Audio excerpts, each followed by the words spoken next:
eta barkatuko didazu, baina autopistan lau istripu egon dira eta laugarnak araportu nago. Oslo, ez elkarrabiletik ez, baina berandu xamar. Lehenbizi eskerrak eman nahi genizkizueke, gaur hemen egoteagatik, dagoen egura biderekin hona etortzea ere ausartiak puntu gogorra dalako, eta eskerra baita ere antolatzaileei, kersataren inguruko azterketa eta irakurketa programa honetan, ondar eguna dela esan genezake gaur, hirugarrena, ez azkena segura ez baina hirugarrena, eta horra pilotartar eta neketxiar bat gobidatzeagatik ustez behintzat gure kersal usaina edo kersal daztamena edo kersalez egiten den eta sentitzen den hori zuei erabatera edo bestera eragazteko. Zerbait ezberdina egiten saiatu nahi izan dugu, hirugarren aldetik eta biondarrutar eta bat neketxiarra. Gehiago, areago, ondarruko eta arrantzaren bizimoduari ekingo diogu behar bada gehiago lehireketario, eta nire nagurutzeko dugu hor trentzak edo sareak bota eta hortik jaso duenaren berri eskaintzen. Eta, sarreran gehiagin luzatu gabe, behar bada, hasiko gara pixka bat arkade galderak eginez eta kolokioa modu batera edo bestera prestatu duguna zuen eskura jartzen. Orduan, azterteko eta behin, leire eskatuko dugu pixka bat, bai autorearen eta obraren testu ingurutxo bat egiten hastea, hortik gero, agia da hartu dezagun. Dakizuenez, 1874an jaio zen Ondarroan, eta 1920an Zumaian. Haren idazlamotzak garai hartako aldizkarietan sakabanatuak dauden arren, dakizuen moduan 3 novela utzi zizkigun. Aunamendiko Lorea, 1888, Garoa, 1912, eta gaur eskuartean dugun Kresala 1906. Bere laugarren novela izan behar zuena idazten ari zela Nita Ni izenburutzat eman ziona heriotzak gain hartu zion. Dakizuenez, Kresala itsastarra da eta bizkaieraz dago idatzia. Herri hizkera eta eguneko bizimoduaren idazle eredu dugu Domingo Agirre Badiola. Kresala girotzen den Arranondo, Ondarroa, gertutik ezagutzen du idazleak. Bere jaioberria baita. Testuinguru horrekin jarraitzeko pixka bat, esan dezake, Kresala sortu edo argitaratu edo eskuetara, irakurren eskuetara heltzen hasi zen garaia, pixka bat argi ilunez jositako edo garaia izan zela. 34 puntutxo emateagatik, 1902 urtean erreta agindu bat argitaratu zen, zeinetan Euskal Herriko ikastetxetan ezin zen euskeraz irakatsi. Batez ere, irakasleei zuzendutako agindua izan zen eta zigorrak jarri ziren euskeraz egiten edo euskeraz irakatsiko zituzten irakasleei zuzenduta.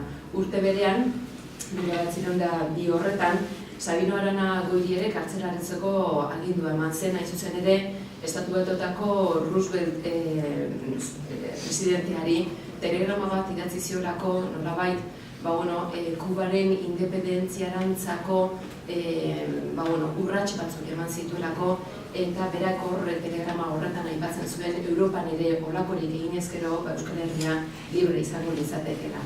Hori izan bere atxilotzearen arrazoia. 1904an, Teodoro Arana izeneko Ondarruko diputatu batek lehenbizikoz euskeraz idatzetako lehen telegrama bidali zuen etxera, eta 1906an Luis Arana Goirik aberri astekaria jarri zuen abian. Detaile guztia gehiago badaude, datu gehiago, baina zan pixka bat testuinguruan jartzeko garai hartan nola bizi ginen edo bizi ziren. Garai hartan Ondarroa herri txiki eta kakotxartean pobrea zen. Hau da, arrantzatik bizi zen herria zen, arrantza zen ogibide, eta ikuspuntu ekonomiko batetik begira, esan dezakegu herriaren baliabide guztiak itsasoan oinarrituta zeudela. Eta dakigun bezalaxe, ekonomia ikasten dutenentzako baliable batzuk egoten dira, aldagarriak direnak, eta herri osoa aldagarria zen elementu baten gainean zegoen egituratuta edo berneratuta, hain zuzen ere itsasoa. Hala ere, esan daiteke, esaten da, herri ausarta zara, nire esan nukena da, herri kompaktua zara, nolabait esateko, itsasoaren gandik jasotzen zen dolua edo galera alde batetik eta posa edo kostera egiten zenean, pos hori nolabait esateko festejatzeko edo ospatzeko indar berezia zuten, bazekiten bai dolua nola egon behar zan eta bai pos hori ere nola agertu behar zan. Eta horrek nolabait esateko gaur eguneko hitz bat erabiltzeko pina sortzen zuela esan diteke. Alde horretaz aparte, hizkera berezia zuen eta bizimodu aparta esango genuke. Ez hobeago edo txarragoa, baina bai aparta behar bada beste herri askotan itsas ertzetik barrurako herrietan ezagutzen etzena. Eta nire ustez, hemen egingo nuke lehenengo azpimarratxoa edo esanez, Txomin Agirrek estampa argazki geldituko litzateken argazki hori sortzen edo sortzen saiatu zela, ezta? Bai ikuspegi etnologiko batetik eta baita ere folklorea edo kultura ikuspegi batetik. Eta gero jarraituko dugu honetan pixka bat gehiago sakontzen. Hala ere pixka bat aurrera joateko, zein da Kresala obraren funtsa edo gai nagusia? Arrantza bizimoduaren lekuko zuzena, eta bere garaian ikusita bizi izandakoaren deskribapen zehatz eta histori bereziek osatzen dute Kresala, izan daiteke. Eta arran ondotarrak, ondarrotarrak, euskal eledunak, kristau fededunak, eta batik bat itxastarrak direla. Itxasoak lotzen ditu. Eta hain zuzen ere herri izaeran, pertsonaia kolektiboan, oinarritzen da idazlean. Narratzaile oro jakile bezala saltzen du bere burua eta iritziak ematen ditu une oro.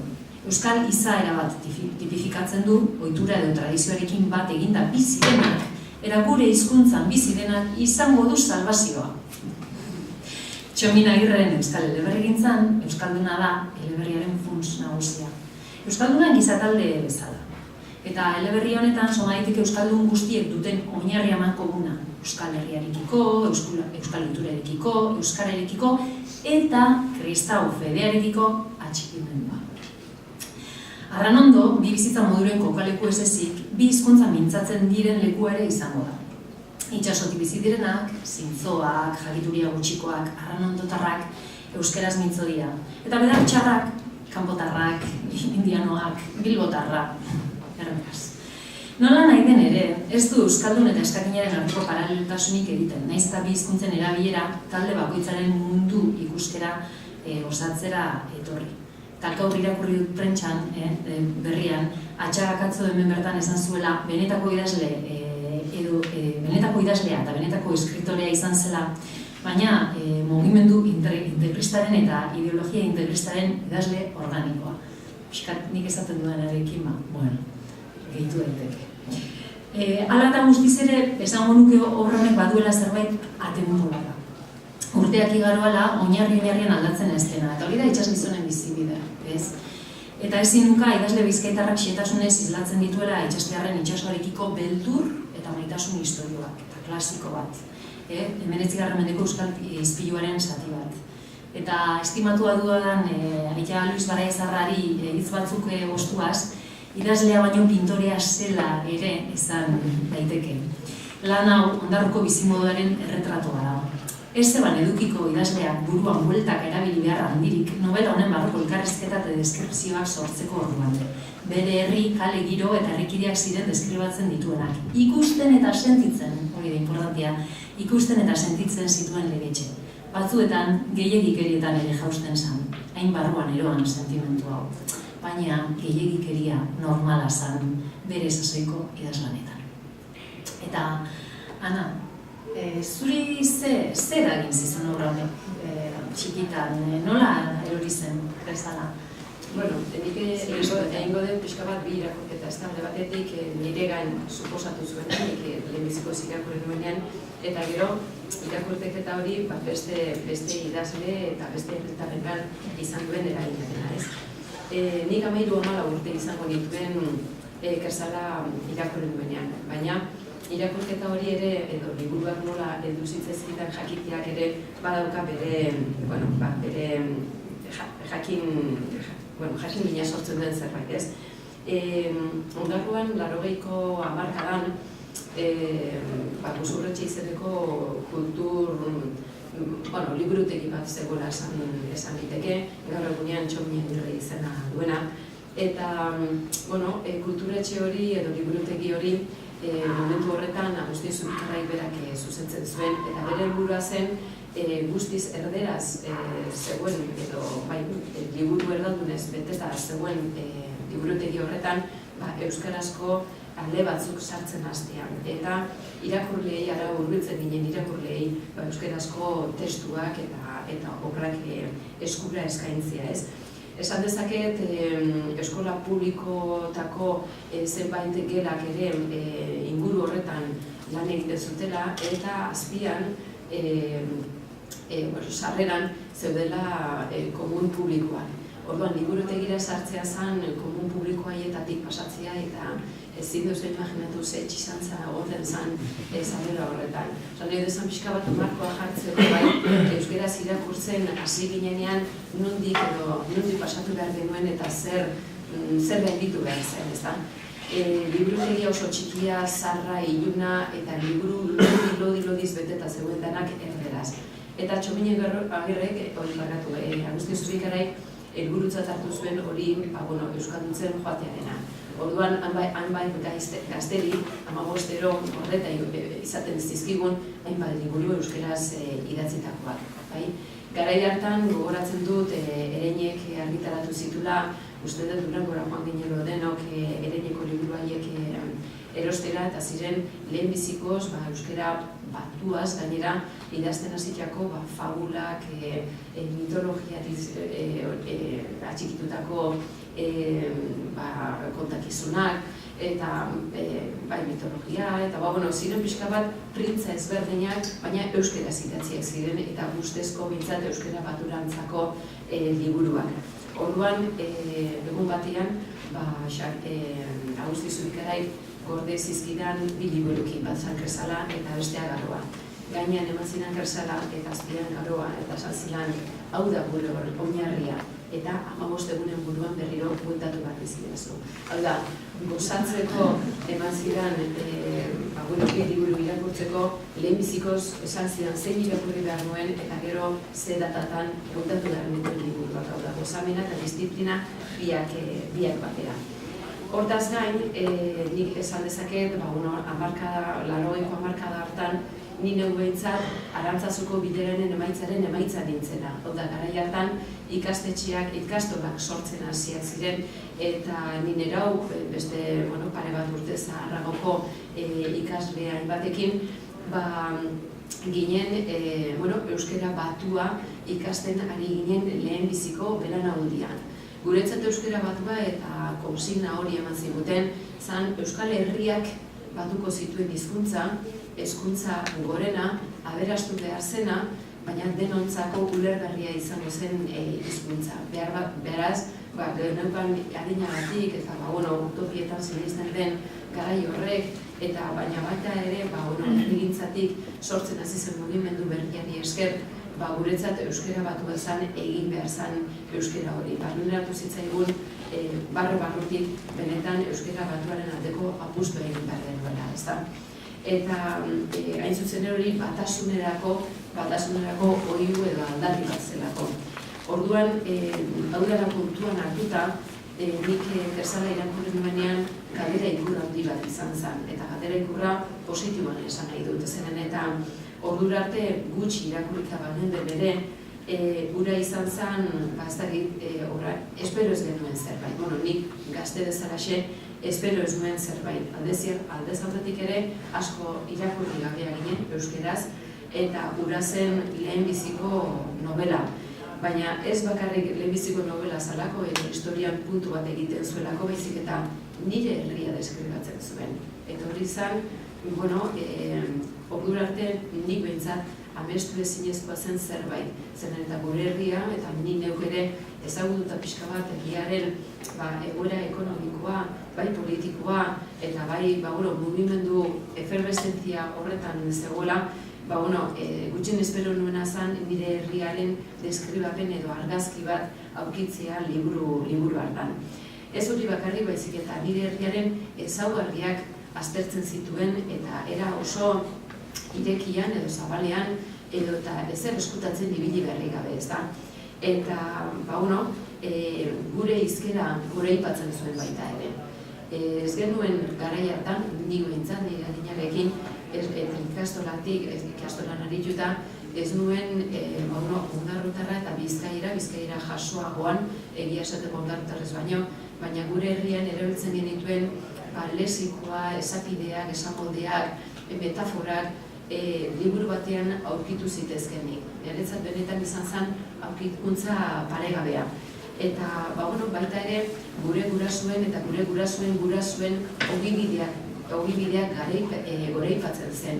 Guretzat behar bada guk ordurako geneukan sentimendu bat eta hain gogorra izanik itsas arrantzalen bizitza, guk ikasten ari ginenok, iaia argi genuen arrantza ez genuela jo nahi.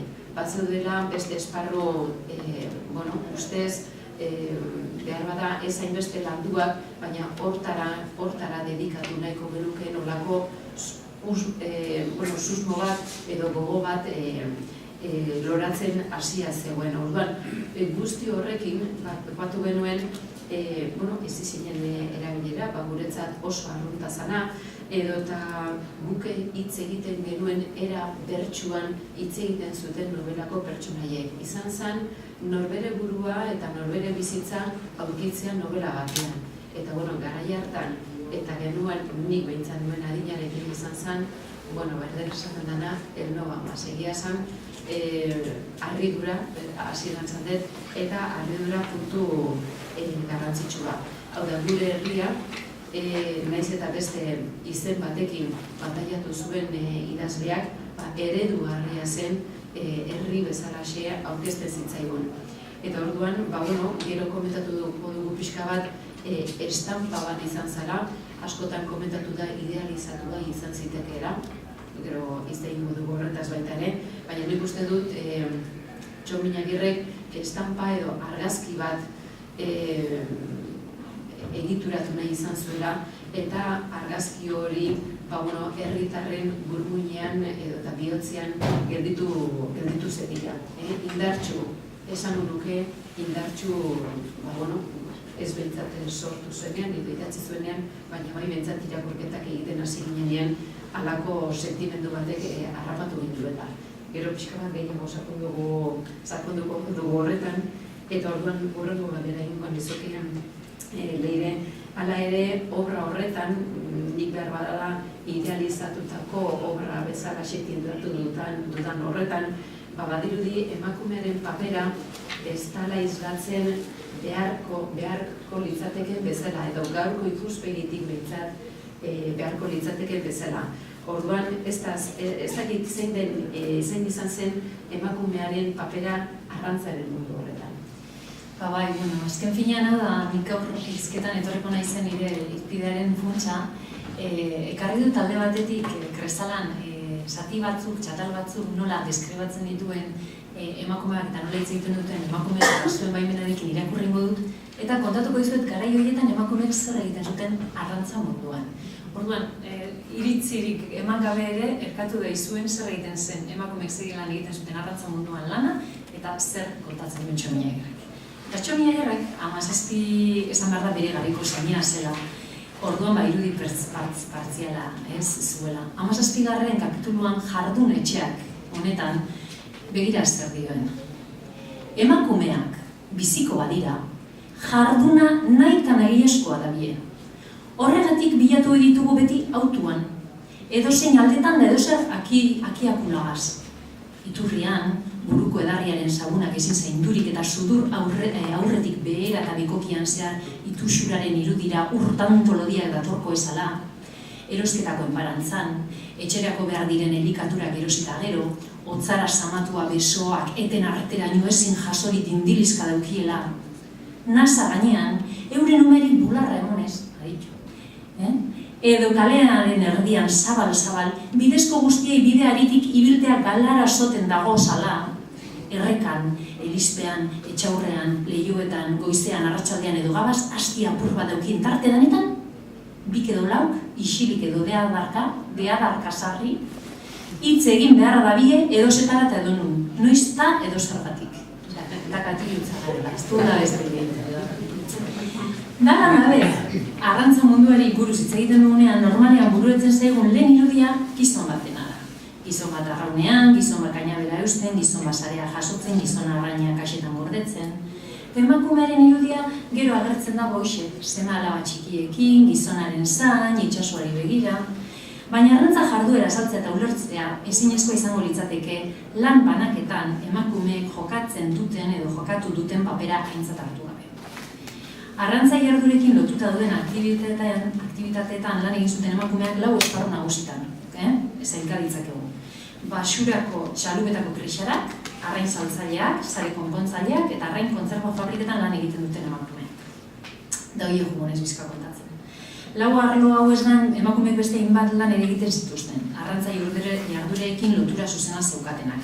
Adibidez, despizka, tretzak egitea, amuak enkarnatzea eta malutak egitea, hotzaren mailegua, txirla bilketa eta bar. 19. mendeko erraldetan, kostaldeko herrietako emakumeak arrantza sektorean betetzen zuten eginkizuna islatzen ez bada ere. Beste agiri eta testigantza batzuei esker jakin badakigu emakumeek paper garrantzitsua jokatzen zutela arrantzaren inguruko ekonomia suspertzeko orduan.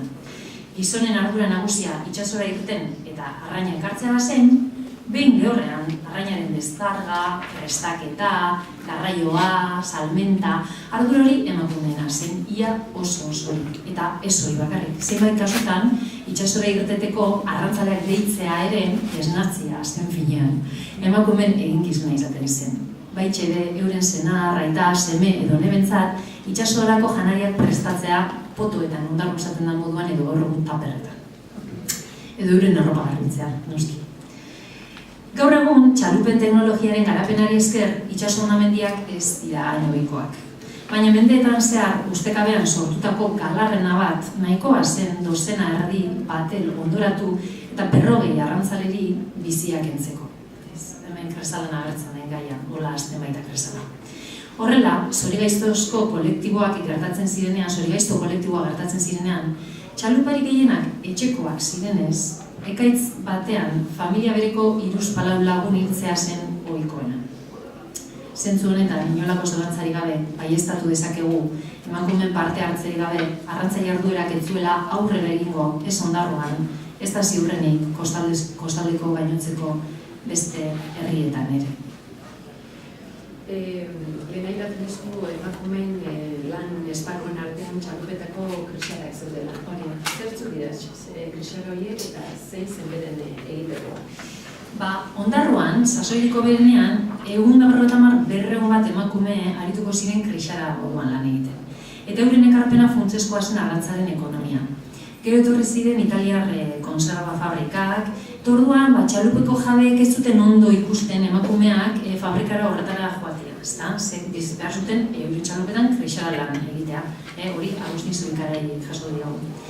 Txalupek atrakatzen zutenean krixaren lehen lana arrain mota eta kopuru jakin eta kofradian horren berri emate izaten zen. Eta arraina saldu ostean, krixarek arraina pixatzen zuten, erosle bakoitzari bere kaxak banatzeko. Gero, erosleek eramandako hotzarak ere jauetu, garbitu eta bodegara eraman, edo txalupa ondoan zikatzen utzi behar izaten zituzten. Premia zegoenean, 8 ordu baino gehiago egoten ziren arrainaren salmenta prozesuak sekarren lanetaz arduratzen, eta antxoa sasoian are gehiago, krixara hauek. Eta esfortzu fizikoaz noski, esfortzu psikologikoa ere zegoen ez. Eta nola ordaintzen zitzaien emakume hauei? Krixara diren artean, arrantzale baten soldataren 3 laurdenak kobratzen zuten. Hau da, krixara bakoitzak tostarteko baten soldataren 3 kobratzen zituen. Gainera, batzuen kasuan lanaren ordainsaria etzen bere poltsikorako, bere soldata ekonomia familiarrean txertatu behar baiz. Arran saltzaile lanetan ere aritzen ziren, ezta? Hori da, hitz egin dugu krixadak, arrantzale mundua eta gero daude arrain saltzaileak. Eta horra agertzen dira nire kutxunenak. Ze hemen kristalan ezagutzen dituzu bertako protagonistak, nire protagonistak kutxunenak dira Tramana eta Brix. Eta ikusten da, zoragarriki zelan ikusten zituen Txuminagirrek emakume hauek, arrain saltzaileak eta berak nik baino hobeto deskribatuko dut astun baimenez, irakurriko dizuet pasarte bat. 8. kapitulua. Han egozan nasa gainean emakumeak. Euren egitekoa da, arran ondon dintzat, arraina txaupelopetatik atara garbitu eta gazitutea. Txikia bada, sardina eta antxobea. Handia danean, bisigua legatza edo atuna, saltokira eruatea dabie asko, bada txalopa guztiak dakarren arraina batera saltzen jakuen mandasainai. Emakume jagoke gainera, erdal herrietara bialtzeko lantegiak erosi daroen arraina horiotan erre eta upeltsuetan tolostutea. Ta azkenez, euren egitekoa da, herrian da inguruetan jateko behar dana kaleri-kale saltzea. 3 eratako saltzaileak ezagutzen ditut. Txalopa jaubien emazteak, emakume isilda onak. Potintxuak dakarren arrai txikia, erre edo egosi barik luzaroan euki ezinan arraina, herrian bertan kaleri-kalde saldu oidaroenak, eta bestea erosita auzoetako herrietan aldan arrain mueta guztia eruaten dabenak. Astodunak deritxue azken ugoi, astoak azdoia zelako herririk herri. Astodunak ziren Tramana eta Brix, edo beto esateko asto jaubeak, bada herrietara alogerakoak bialdu oizituen, langileak biak eta bihotzenekoak, baina ezagutu ziranetik bata bestearen arerioak edo arerio legez bizi ziranak. Estena baino min solita zorrotzagokoak, ahora jatorkoen satarkeria edo zein izan behar eutxienak, alkar ikusi orduko beti herrietan ziarduenak, atzamarkarako beti prest. Eurak ziren emakume agirakari guztien burutan nagusi, agiraka egitea zan euren posa. Nazan batuten ziranean artean gogorrenak eta gaiztoenak izatea euren arrotasuna. Euren posa eta arrotasuna zerban. Orain bat eta gero bestea ezan ezeutzien erdura. Guzurretan inork hartuagatik ez ziren lotzatuten. Bada deadar handien egiten ebanak edo atzamarrek senduenak eukasanak, irabazi oieban hauzia. Ta deadar garrasi eta txilioak egiten horretxetan ziren baiurak mutilak edo emakumeak. Utsa behar izaten ebien azarratzeko, eta zer egoa zenean entzutekoak izaten ziren euren destainazko esanak edo ez entzutekoak. Ikusgarria euren gorputz buru eta eskuen eragin aukerazkoa. Nagus, zara dinera deskribatzeko gara. Eta behira zelan deskribatzen daren, Tramanak burua bihurturik ikusi iban bere arerioa eta zijakon. Norra da berau hainbeste leku beharra da bena, erregina dalakoan biraun atxako eta Brix orgina baino ez da. Tramanaren esan garratzen entzun orduko itxi eban Brixek lurrean bere hotzara ipini zituen eskubiak herrian neingurutakoei begira buruari eraginaz esan eban. Ara, oin bezala hasten dan kaskamotz zikin ordi hori. Ta arerioari ausarditxu arpegia emonda jarretu eban. Entzuizu, Tramana, zabal, atxo popandia. Zein zorgitxutan ikusi nauzuneu, zeu izango zinean zorgintxua zu, baina orditurik eta esen duen ezagutuko zeua zebiltzanak bezuk. Eta honan jarraitzen dago, orditua, atxodun popandi, eta demazak esaten. Eta esaten du, bero hau politetan. Arran ondoko astodunak entzute handikoak dira. Astorik bizkorrenak baizen bizkor, oinez beti ordu luzietako bidean, naiz uda eta naiz negu gehienetan gabaz, inoren bildurrik bage, hain laster arrateko itziako gardotzako edo antiguako amari arrenez, hain laster alkarregaz agiriketan tabatak besteari zitalkeriak esaten. Herrien sarreran ala eta poskor, ere zizar da barri ederto esanakaz, lotan dagozanak esnatuteraino, gabaz badat egun arditu eskero, arrain ederrak eta merke, luze solita garbi deadar eginez, belarrerik zor dagorrenari entzun eragin artean, 8-10 asto aurretik dituela andoiaz, arran ondoko arraindunak. Goierri aldeko urietara, itxasertzeko askartasuna, oiua, zaparradea, eta gatz ale lodi kale guztietan zabalduaz. Nola deskribatzen dituen arrain saltzaileak. Eta bai, Ondarroko arrantzaltzaileetan hiru talde bereizi daitezkeela, ezta? Berak esaten duen bezala, arrantzaleen emazteak azokan postu bat zeukatenak eta herritik kanpo saltzen zutenak. Eta arrantzaleen emazte edo alaben kasuan etxeko gizonek ekarritako arraina saltzen zuten, eta normalean ez zuten genero askorik edukitzen eta eurek zuzenean saltzen zuten. Eta gero zeuden postuaren arduraduna zeukatenak, eta joaten zirenak arraina txalupetara joan eta salerostera. Eta beste emakume talde bat zegoen, Ondarrotik kanpo saltzeko erosten zutenak, hauek dira alpormenor edo txikikari legez erosten zutenak, eta oinez joaten ziren Bolibar, Iruzubitxa, inguruko baserrietaraino, baita batzuk ere topatu izan zuten Itziar bidean aitzmotz bidelapur famatuarekin ere topo zutenik izango zen. Eta imaginatu inditzakegu emakume horiek sasoi horretan goizeko batek jakin, goizko postak laurak edo zehordutan astotxuakin eta arrainakin eta bidelapurrakin zelako kalbarioak pasatu behar izan zituzten. Eta alegia autobusak hasi zirenean, orduan hasi ziren, orduen ez dakit ze konpainia izango zen, baina Elgoibar eta Ibarrera hurbiltzen arrainakaz kutxan sartuta.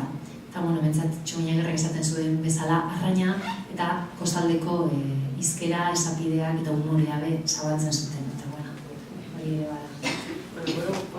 Kuadro kostumbriz eztan, zare konpontzaileak ere agertzen dira. Bai, hori da hirugarren atala, ez da emakumeak ere zarea konpontzen lan garrantzitsua egiten zuten arrantzan. Eta txalupa jabeak ziren etxeetan beti prestatzen zituzten familiako pare bat edo 3 emakume zare konpontzen ikasteko. Emakumeak zuen etxeko zarea konpontzeko.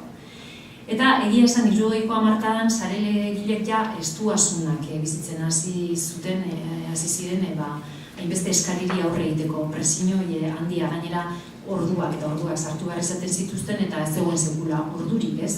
Paradauxa gutza da, autonomoak izan da eskarira izaten ziren, ezta?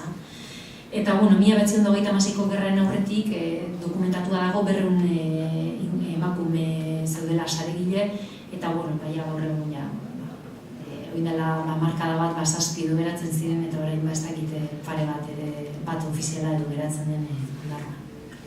Oso gutxi dokumentatuta edo dagoena da, zuzen ere gero kontzerba egileen edo kontzerbetan lan egiten zuten emakumeen lana.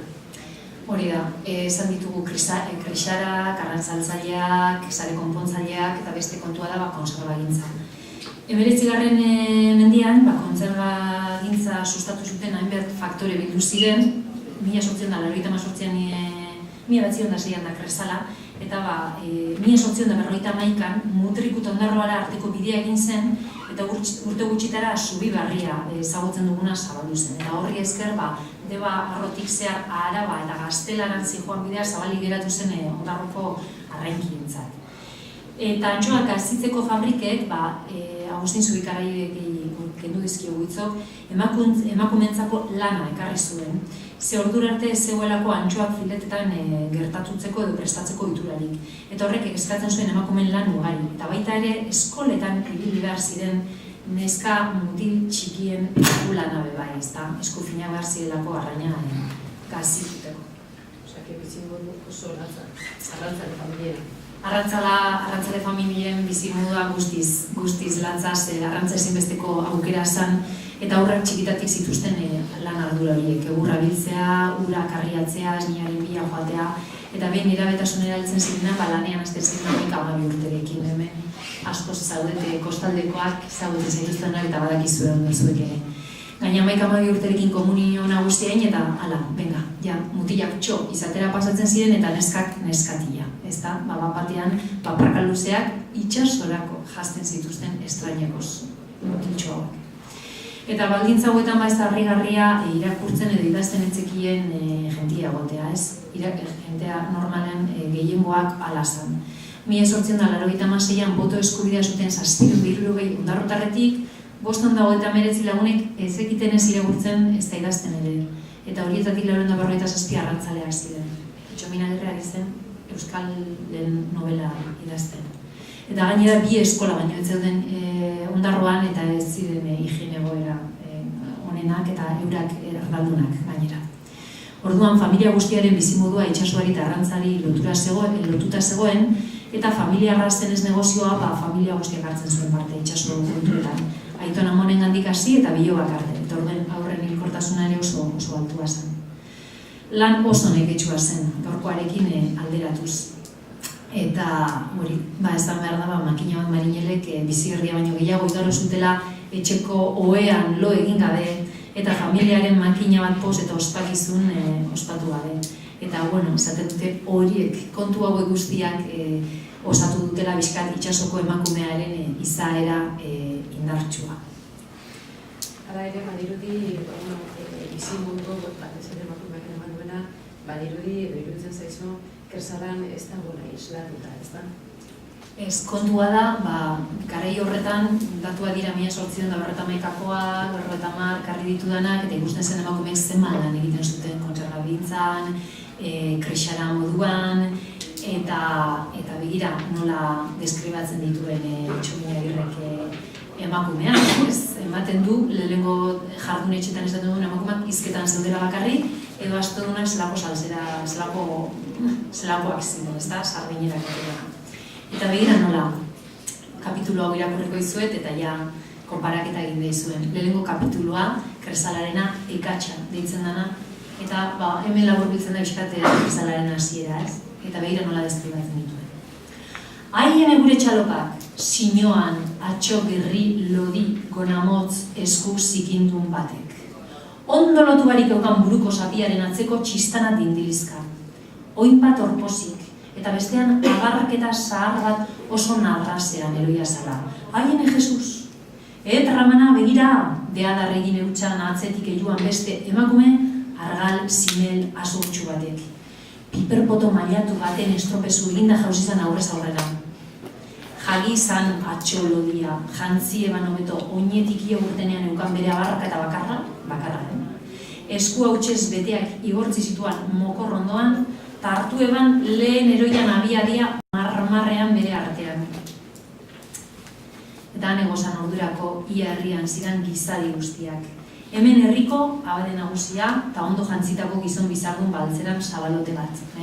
Hau da pasartia non galarrenaren berri ematen duten eta dana dauden zain lasternak ezela eta zer pasatuko den, ez? Esaten du, hola deskribatzen du emakumeak eta zela deskribatzen duen abade nagusia eta ondo jantzitako gizon bizardun. Eta beste aldean zeuden emakumea aldra handian egarrez euren gona barrenakaz malko saninak igortzika. Eta aldra horretan sartu ziren Ramana eta Brix, bata txilioka eta arrantzaka bestea. Bueno, ez dakit bat Txomin Agirreren gandik gaur egunera egindako sartuaren ibilbide hori erakusteko zure formatxo bat edo irakurtzea dago egizun, ez? Bukaren erakutziko dugu denbora bat badago, errezta bat. Bueno,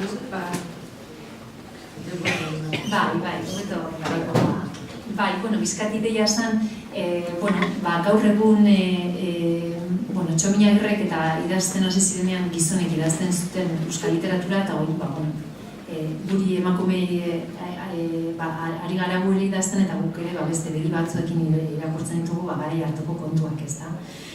Bueno, Ana, Txomin Agirren eraina nabaria da guztiongan, bai idazle gisa, gogoeto esan da gure kasuan zein herritar gisa. Zuk ideia hori garri diguztutan nizartu nahi zimen pixkat beste begirada batekin gareko emakumeak ikusten eta nola deskribatzen zituen Txomin Agirra, baina zuri zer ekartzen dizu, pixkaldimo ari da ekarriz?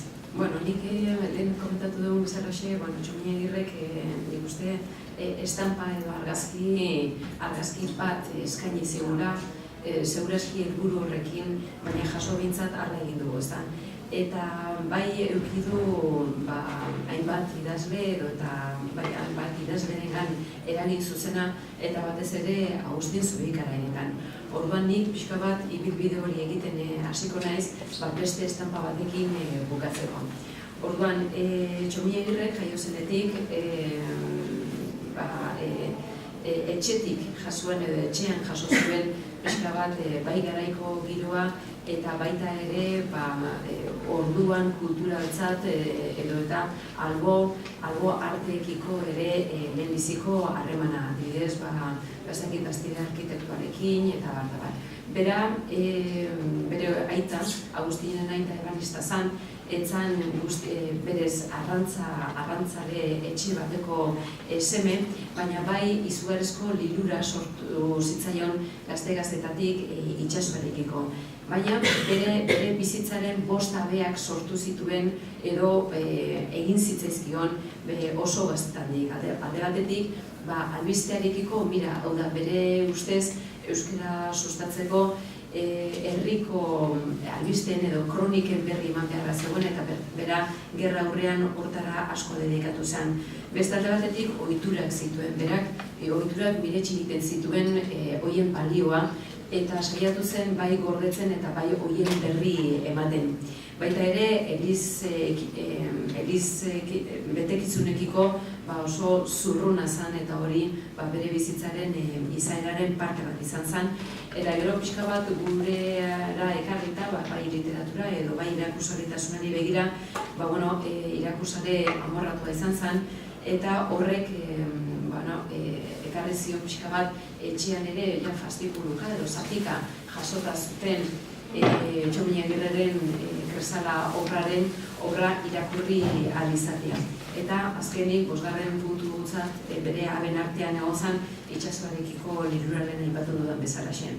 Txomin Agirre ere, beraz, Txomin Agirreren lana oso gazetatik ezagutu zuen, eta berak bere obraren zehar aipatzen duen bezalaxe bere oinarria izan zen, eta oinarri hori pixka bat jarraitzen, sustatzen eta hobetzen saiatu zen bere bizitzaren zehar. Hala ere, kezka nagusi bat zuen Txomin Agirrek eta zen, Ondarroko herria, herri ez ikasia zela, niri komentatu zigun bezalaxe, zapatek zekiten irakurtzen eta abar, eta horrek beretzako galga bat zen beretzako alde batetik bai euskara sustatzeko, bestetik bai abertzaletasuna bultzatzeko eta baita ere herritarrak mugiarazteko. Bera pentsatzen zuen indarra egiteko herria mugimenduan jarri behar zara, bestela arrantzaz bakarrik arrantzara bakarrik dedikatzen zirela, ezta? Eta orduan bera hasi zen gerra aurreko garaian ordurako jada martxan jarrita zegoen antzerki baliabide edo euskarriak baliatuz antzerki gintza sustatzen hasi zen. Eta horretaz gain gero, pixka bat jarraitzeko, bere idazkietan 3 lan egiten hasi zen. Alde batetik literatur lanak, eta horiek ere aldizka argitaratzen hasi zen. Bestetik, kazetari gintza edo kronikak idazten zituen euskeraz, hain zuzen ere herriko gertakizunak erakargarri izan zitezen eta horrekin irakursaletasuna sustatzeko. Eta azkenik, literatur lanak idazten hasi zen, anemelka, eta Kersalari pixka bat Kersalaren izena hor ere txertatzeko, Kersala ez izenez ere hasi zen idazlan horiek idazten. Baina zuk esango zenuke gerra horreko oinarriak finkatu zirela? Nik uste dut gerra aurrean, naiz eta oso gaztetxoa zen, berak finkatu zituela euskara eta literatura sustatzeko metodoak edo bideak, ezta? Eta gero horiekin jarraituko zuen baita ere gerra ostean.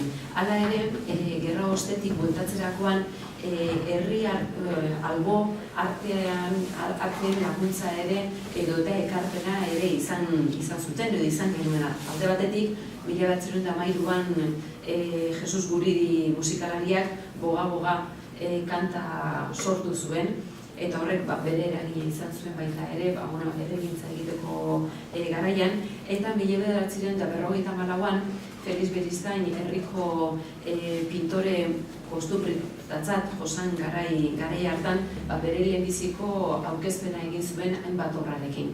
Obra horietan argi eta garbi zehazten da beste arte baten bidez arrantzalearen figura eta arrantzale bizitzaren gogortasuna deskribatzen da kuadro horietan, eta ez bakarrik arrantzaren bizimodua baizik eta baita herria eta baita ere Leire komentatu dituen lan egiteko moduak, eta hor bai adibidez isladatzen direla emakumeak, ez? Eta, gerora, Aurelio Arteta handiak ere jarraituko zuen pixka bat Felixek irekitako ibilbidea. Literaturari eta euskerari dagokienean, 50. hamarkadan idazleak Losorroan egotetik konpromiso bat hartu zuten euskera sustatzeko eta literatur gaiak behintzat abian jartzeko konpromiso hartu zuten, edo hien artean sutsutariko bat Agustin Zubikara izan zen.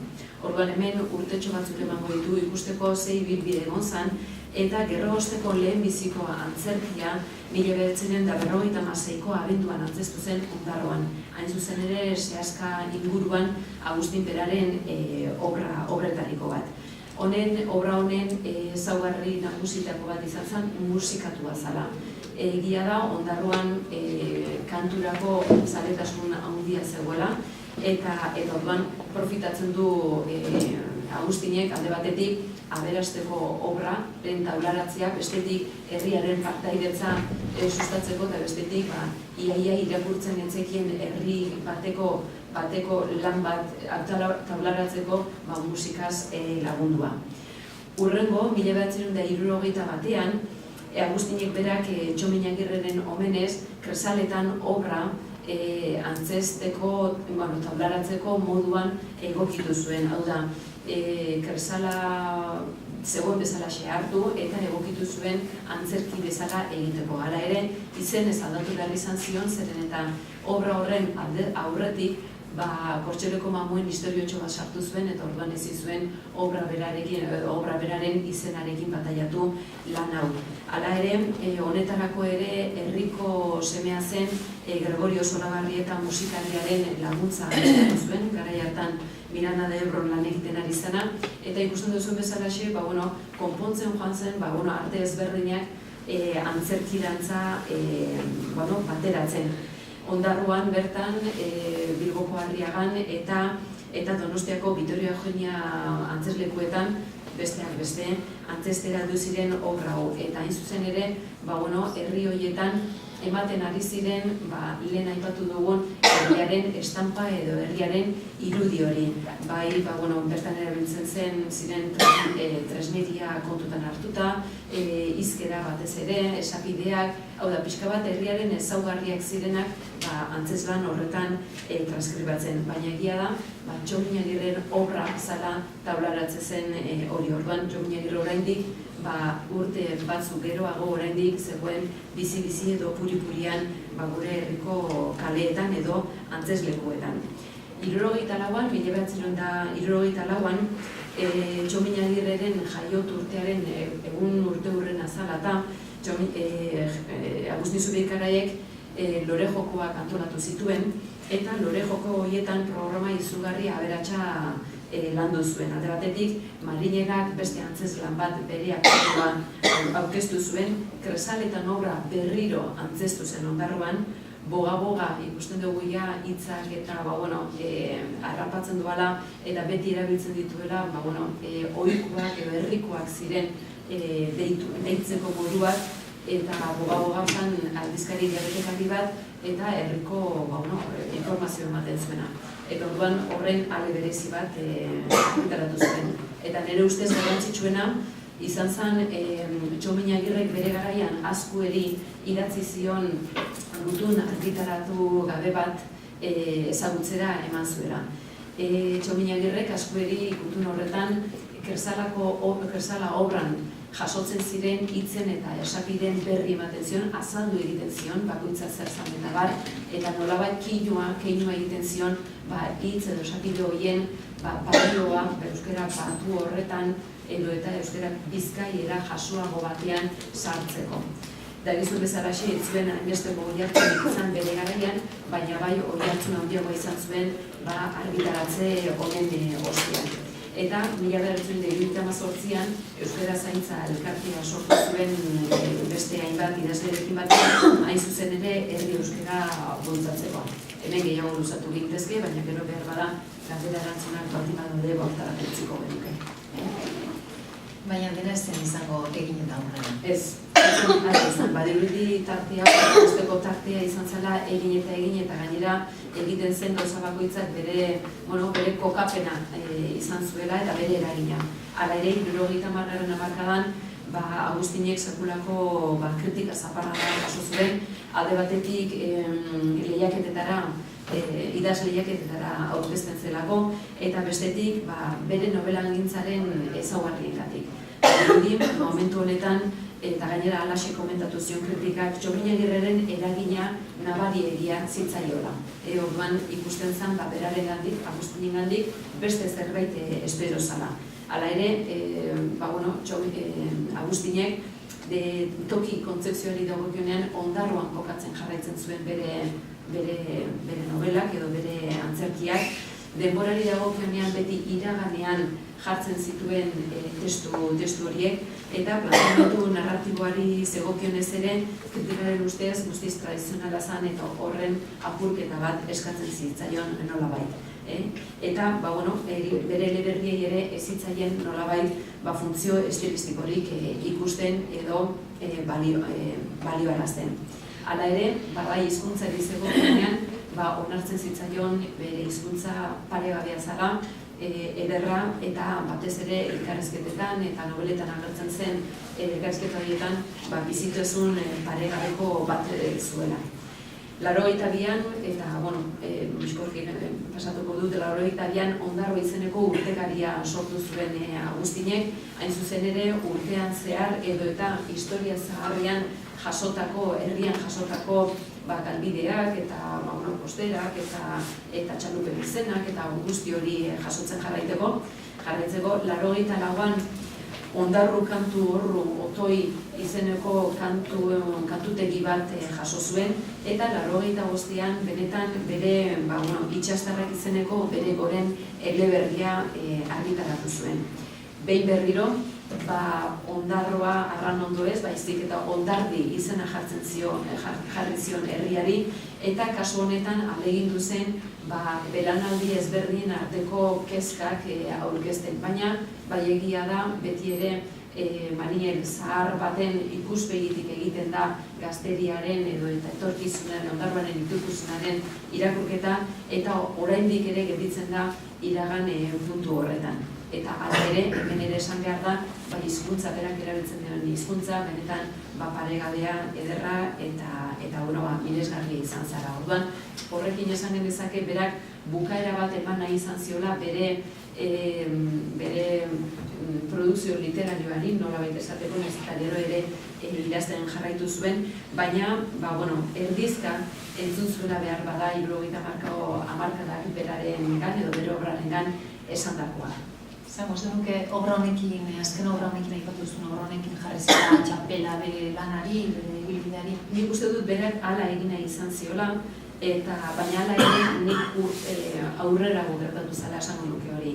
1982an Ondarroako udalak omenaldi bat egina izan zion, eta alde batetik herriko semetxit argi izendatu zuten, bere busto bat jarri zen herriko plaza batean, baina hori baino pixka bat haratago zen udaletxea, eta Kresaletan obra berriro antzestu zen Polikiroldegian.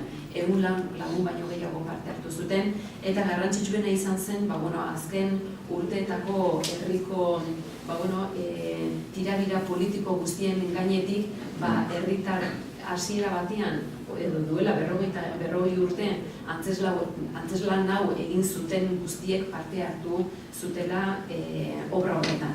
Eta orduan hor esatera heldu zen Agustin, esanez, berak eduki zuen amets txikia handi bilakatu zela momentu hartan, Polikiroldegi hartan.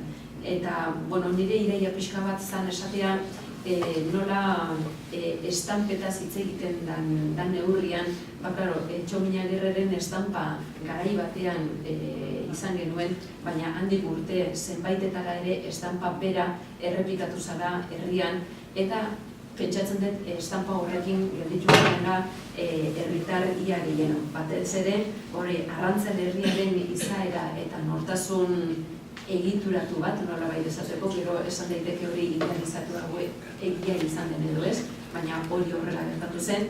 Bestetik pertsoneien benetakotasuna, lehen Tramana eta Brix aipatu dituzu leire, eta egia da, Tramana eta Brixen izaera, ondarroko emakumea askoren izaerarekin uztartu zala. Ondo gaizki ez dakigu, baina behintzat hala gelditu zen, ezta? Gero, herri hizkeraren balioa, bere garaian Zubikaraik horren aldeko borroka sutsua eta sutsuegiare behar bada egin bazuen, momentu horretan argi gelditu zen hizkera horrek benetako balioa zuela, ezta? Eta nortasun eredu bat zaintzeko beharra sortu zen, edo sentimendu hori, eta azkenik herria pertenentzia betiko arrotasun garrantzitsu bat.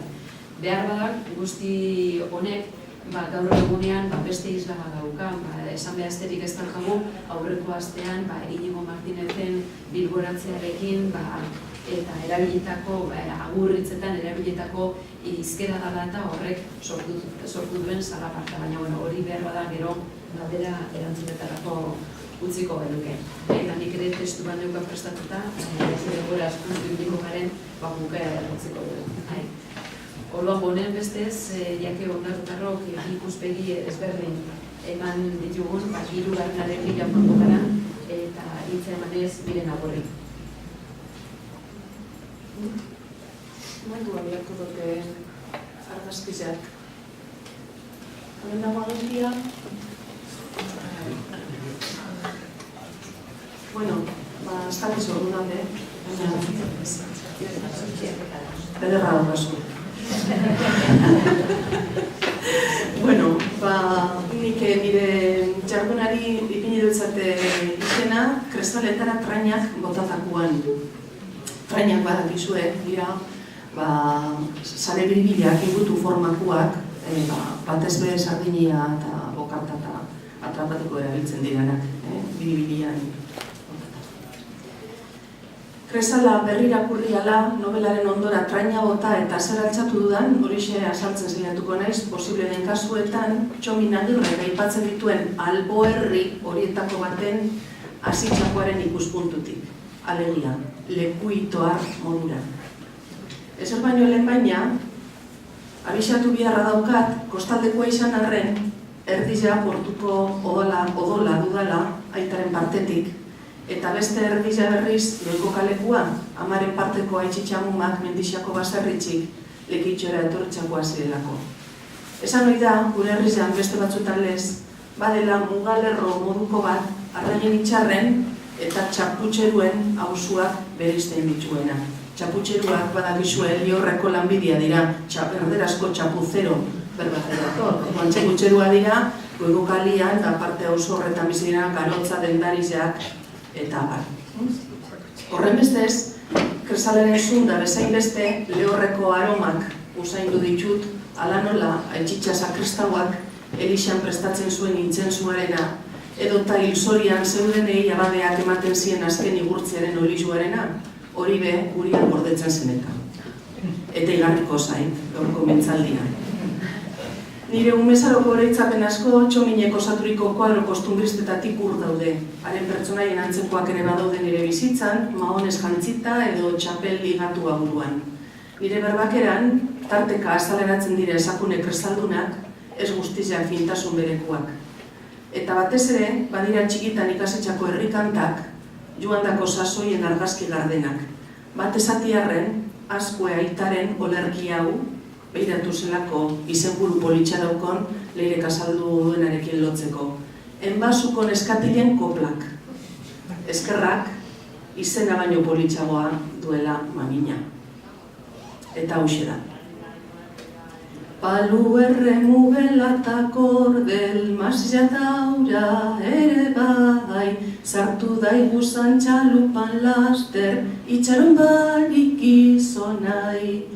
Otzaratxu bat, otzaratxu bi, arraina dator, portura beti, bezigule bat sardinatatun, beste askoren gainetik. Alantxe da, tresneria hori eskure izan da, trainak, paluak, erremuak, belak eta kordelak, egin dut etxadia, kresaletara, eta ona hemen zer altxatu dudan. Bederatzi trainaka da. Eta eskerra bederatzi, beste bat urte arte nongo inateke. Lehenengo trainaka dan, ez izenen labela. Arranondoko postarizeak lanak izaten izituen gutunen hartzaileak benetako izenetik topatzeko. Xelebriak goitz izenak, bataio izenak baino arrakastatzuago, talotxu, sardintzar, artobero, ardauzuri, moñoker. Kontuz baina, zebedin kasino jauzi etxe bakoitzian, ez ezagaitxik ere, inkatuta geratzen zitzaion familiari ez izena eta.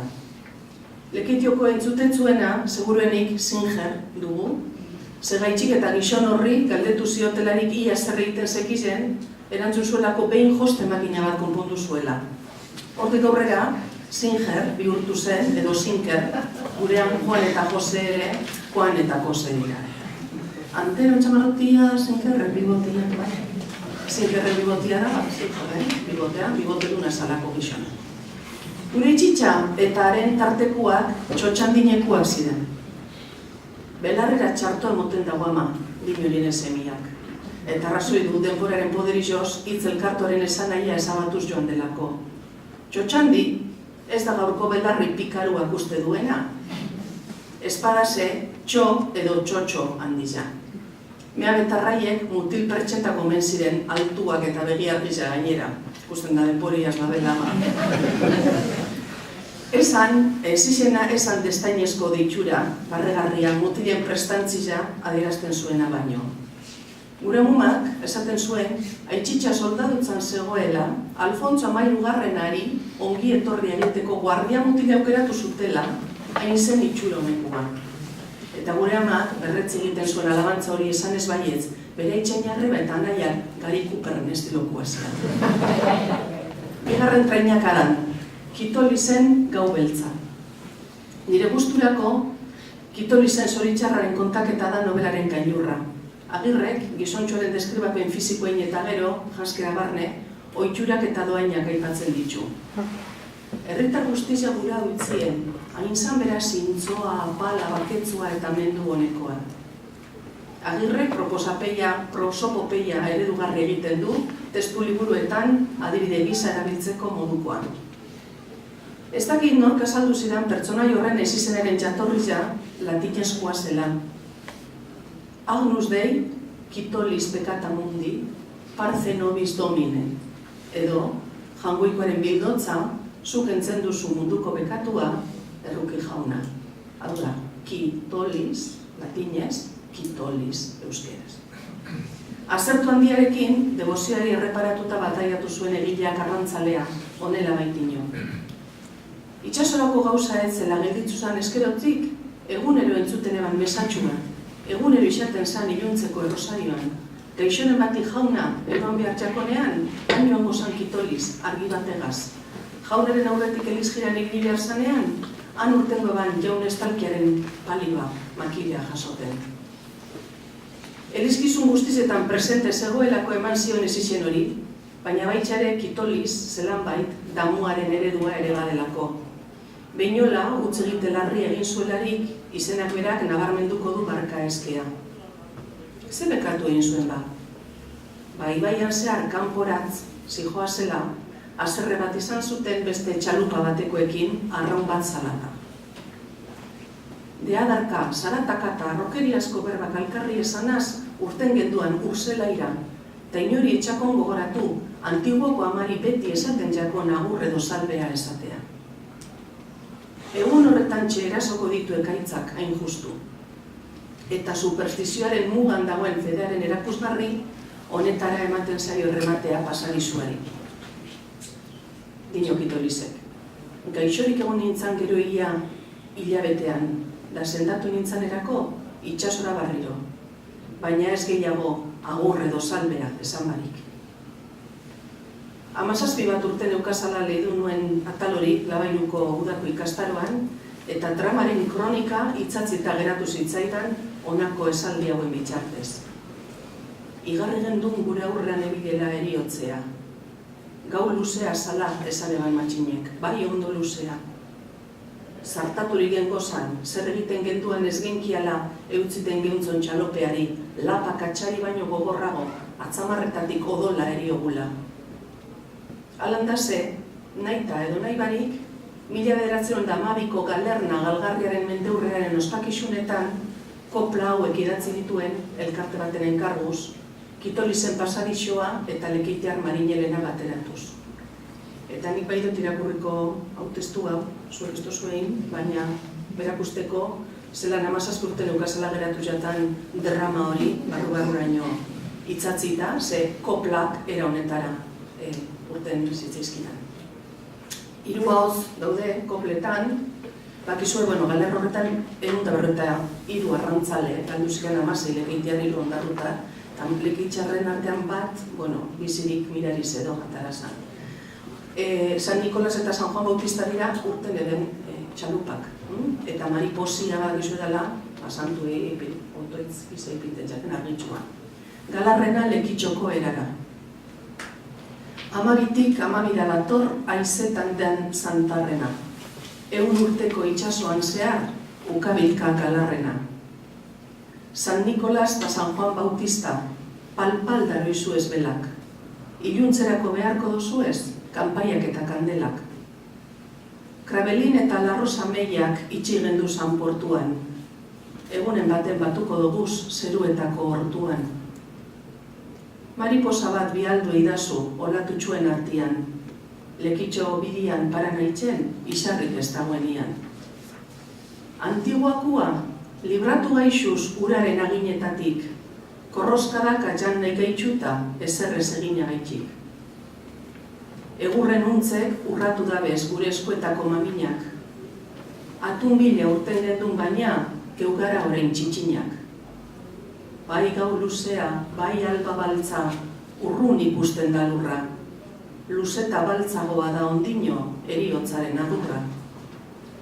Palubi albestian lotuta, egin eben kurtzizua. Ari heldu nahi eta ezin heltzia, gizonen kalbarizua.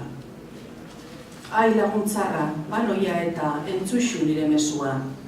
Txarto eginak parkatu eta etxekoentzat mozuak.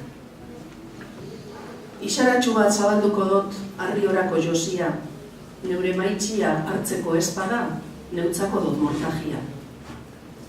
Kalatxori demasain lehialak mututu jatestarria. Altsa zaitezte mastatik eta sokorro eskatu herrian. Isur dakarro bronpadaka, lasunak olgetan kaian, nahi estanean ez dago agurrik memoriaren talaian. Irakurri ezkero bederatzigarren atal hori Kitolizena, nik uste dute hor presalzun da benetan jo ninduela eta erremedio barik alantxe atal esan dago. 3. trainakaria, Antiguako ama, haitxatu dut ezta, otoitzean be. Antiguako ama betik resalgura. Antiguako ama hainbat aldiz izendatzen da novelan, lehenengo hasieran, Mainasi eta Josepa Antiguako amari arren eginez, otoitz eginez lotara joan zirelata. Txalupak honez herriratzeko, salbia otoiztu edo kantatzia eguneroko kontua izan da itxastarrentzat. Dino Txomin Agirrek. Arranondotarrak mendigainean herrira begira daukie herriaren zaintzailea data, Ama Mariaren irudi eder bat baseliza politean ondo gordeta. Lehentxoago liburuan, esan digu narratzaileak, herriza astoratuta ibili dela, inguruak miatzen Ama Birjinaren irudia falta dalako. Iaz ez zuen egingo, zelan ba, Arranondotarrek hain maite izan da. Baina Ama Birjina gertuko da, berak nahi duen tokizan. Antiguoko ama, Arranondotarrak olatuen artetik ataraten ibiliko zan, da sarri bilatu ideutzez soineko barrenak bustirik eta ondartuta. Antzera jaso zuen Kirmen Uribek, Ama Birjinarekiko atxikimendua Portuko plak liburuan. Dino, ondarroko antigo ermitarekin loturik bada kontakizun ederrik. Lehen esaten zen, goiz batzuetan, zerora Elisa garbitzera izartzen zenean, Ama Birjinaren irudiaren gonabarrenak guztita egoten zirela. Ai, herri eta egiten zion zerorak Ama Birjinari. Gaur gabaz behibili zaba, nun. Eta gine, ondarutan, nun. Eta gonabarrenan lehortzen zizkion. Guztit egoten ziren Ama Virginia itxasoan zebiltzanei laguntzen ibiltzen zelako. Behar gina zen Ama Virginia. Agian, hor zeitzi dugu ondarrutarren traineruak dauko nixena. Dena den, traineru ez aurrerago itzeingo dugu ezinbestean.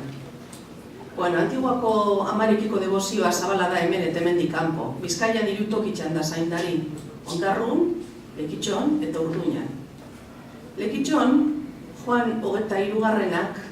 Itxasantuak, baimendu zuen koroatze kanonikoa 1960an.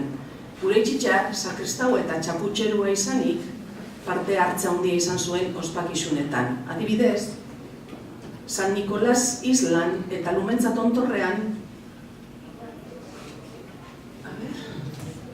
irudi erraldoiak osatu zituzten gau espiztekuak, ikusten dozue. Horrez dago baselizari, Ondarrun lez, baina Islan, ez dago punta, ipineben, Ama Virginiaren irudia gau espizteko, unbilekin. Ingenieria. Egun horretarako himnoa, Eusebio Erkiagak eta Inazio Aretxabaleta abade eta organu joleak konposatu zuten. Elorri zuriganeko Andra zoragarria, hemen daukazu onduan zeure herria, zeu zaitu gure posata errukia, bidia erakusteko zeu goiko izarra.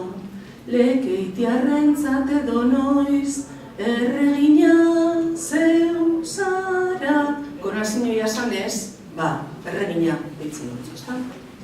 Arranegi novelan, emana zuen Erkiagak Ama Virginiak herritarrentzat zeukan garrantzia. 50ko hamarkadaren testuinguruan garatutako kontakizun horri, honetara ematen dio kolofoia apropos. Arranegiren amaieran, hauxe dino. Antiguako amaren egunaren atadian, aizera eben euren maitakundea, Zurinek eta Sirdok. Zurin eta Sirdo dira, Kresalan, Mainaz eta Angel diranak, ezta? Ta lehenengo, urrunera begira eta gero alkarreri, Maitale Barriok ezer gehiago esan ezinik, isilik, zorizonez gainezka, toteldurik lotu ziran. Amaika bidarrezkatua, egun gogoan garrian emon deust Andra Mariak. Inoan berekiko neska zorabiatuak. Maite minez zorabiatuta da. Andra Maria agertu zan Hondartza Zaharreko Elorri zuriaren ondotxutik igarotean, ezkerren ezaugarria mozuz betetako gogoa senti izan eban neskatxak. Ta ondoren, Elixara ziran Uriko izarraren etxe eder, herriko sinizmenduren gaztelu sendo, Uriko betiko jaunaren jauregi bikaina. Jarraian, Erkiagak Elizaren deskribapen historikoa egiten du, Agirrek ere, Arranondoko Elizarekin egin bezala. Eta azkenik, kortabitarte batek 1896 urtean asmaturiko bertso ezagunak paratzen ditu. Eta adin, ze estrofonek, bigarrenak, Kitolizen paraderoaren oihartzun peto-petoa egiten duelako. Bueno, salbe oso ezaguna da, salbe jangoikuaren amor banbakua, lekeitioko izar antiguakua, baina apaldia zehazkira, zeupi gunduten dozuz itxasoa sarriak, zeure kontura dagoz marinel tristiak. Salbe bat kantau eta beste bagarik, sarri ikusten doguz libre arriskutik. Hau da, Txomin Agirrek, Kitolizen ahotan, ipini dituen berbe. Elorri zuririk bada beraz kostan, Arantzasun Rodrigo Txoartzainak topatutakoa ezagunagoa izan arren.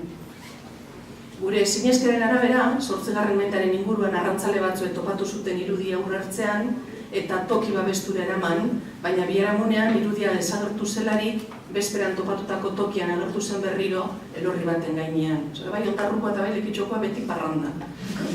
Berriz gorde eta berriz falta, eta berriz elorri gainean. Horrexegatik, toki hartantxe jaso zioten ermita bat, 750 urtean, eta elorrizaren enborra erabili zuten peana egiteko, irudiaren peana. Toki horretantxe eraikiko zuten eliza geroago. Laburbilduz, izan arran ondon, izan arran egin, eskutaketan jolastu zalia da Antiguako ama. Urbazterrean nahi beti, Antiguako amak kresala maite. Ama Virginaren harira, ezin laga aipatu gabe Ave Maris Estela ere. Ave Maris Estela, agur, txasoko izar. Kresalen amaieran, antzeko estena bat daukagulako. Mainazik eta herriko umiek lore eskaintza egiten dute itsasoan.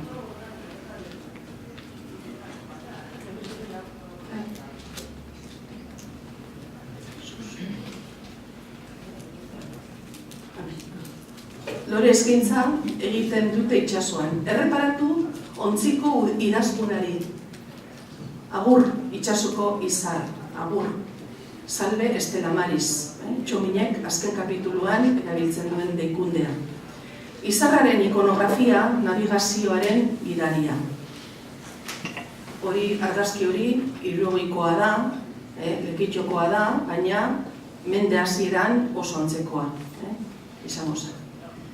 Laugarren trainakadan, zer jaso dut? Aste Santuko pasarela eta kantinela.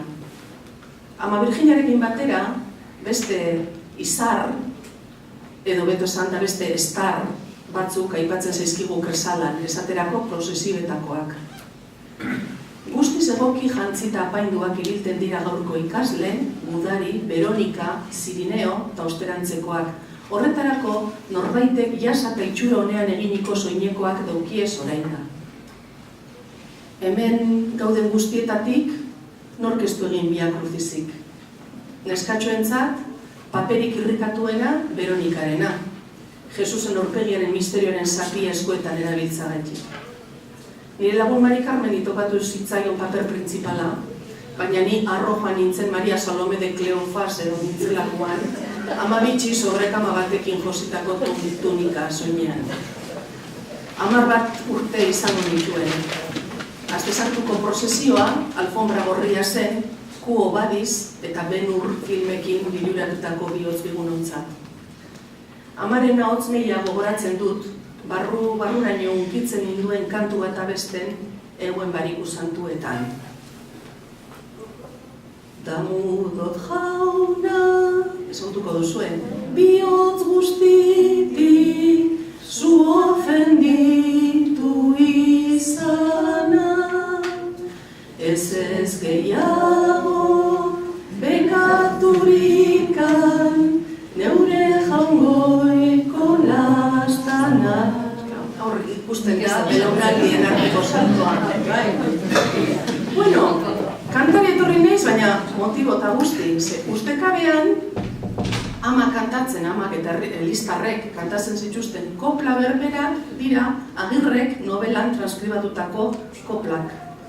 Dino berak, Estarrerik oneneko apostoluak euskarazko liburu bat eskuan ebala, Jesukristorik kendu eskero pekatuakin bizitza, baldin espadon negar egiten arriskoa dut bihotza. Erestu edo kantaten ebanean, beste apostoluak eta herriaganak, harim-harimatik eta bihotzeko berotasun aurpegian igarten jakoela erantzuten eutzien. Baldin espadon negar egiten, arriskoa dut bihotza. Eta ara non, trainan despeskan ibili, eta kopla horiek Agustin Basterretxeak sortutakoak izan. Eta nor zen Agustin Basterretxea?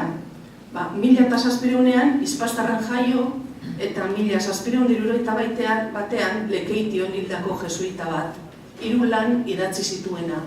Gizonaren akabuko 4 gauzak, harima penitente baten negarrak, eta Jesukristo gure jaunaren pasioa euskarazko bertsoetan. Bilbon argitaratu zena, 1777 urtean, edizio asko izan zituena, eta nork eta kardaberazek Gipuzkera zipini zituen. Mamitzuak dira ba, sarean berez-berez nahasian datozen arrainak, baina gozoago beste zertzelada batzuk gehitu ezkero. Andre Mariaren jaia, Arronondoko egunik handiena deskribatzen duenean, abuztuaren 15, Badino Agirrek. Mendaroko edo Izpasterko opilgoso saltzainak enparantzan, Elizondoan edo gizategirik gehien dabilen hirietan jarrita egoten zirela. Aurba, jakingo zuen ba, albo herri horretakoa zela berakain gustuko zituen pasioko bertsoak sortu zituena, eta ez roskilera bakarrik. bosgarren trainakadia. Resutxu eta txomintxu. Friends for life. Resurrección Maria Azkuek eta Txomin Agirrek umetan ezagutu zuten elkar. Pedro Alberdik pasatu zidan Azkuek 1991an Ondarruan Agirren heriotzaren 11. urteurrenean irakurritako pasarte bat. Azkuek gogoratzen nola ezagutu zuen Txomin. Urteide gintzazan biok. 1894koak uste dut Unamon 9 urte berberakoa zen. Urte baten barruan jaioak eta 9 urte geunkala, hementxe Ondarrako Elizbean alkar ezagutu genduan. Karlistada bitartean, hirugarren karlistadaren sasoia zen, maiatzeko eguerdi ospe baten eskolara ninoala, mutiltxo batzuk barri handi bat emon eusten. Ondarruara ontzi bat izkiloz, armaz, bete-beterik ekarri ebela. Eta gehiagoko bagarik, 4 karlistakumeok, tipitapa onuntz etortzen hasi gintzazan. Hona helduta, ontziari urruntxo geratu salako edo lagun asko bitartan ebilelako edo, eskaintzan behintzat mastak baino besterik ikusi. Eta lauron artean geunkan diru bakarra, 8 maraikotxo, 8 marabediko txampon bat, sagardotegi baten eralgita gero, gora eta gora Elizbera jo genduan, onaxe, pelotan ziarduen beste mutilkotxo batzukaz jokatzeko asmoz. Hementxe eta orduantxe ezagutu nebazan, Domingo Agirre eta biokaz batera 16 urte geroago abadegingo zan, orduan. Azkoe, oinez beste lagun batzuekin, berak euren burua karlistatza daukateta, badoaz, Ondarrura eta antxe ezagutu frontoian, Txomin Agirre, sagardotegitik pasatuta gero. Adinari begiratuta, Adinari begiratuta, 1893an izan zen hori, 3. karlistaldiaren hasieran. Frontoian, pelotan jokatzetik aparte, ze sola saldi erabiliko zuten.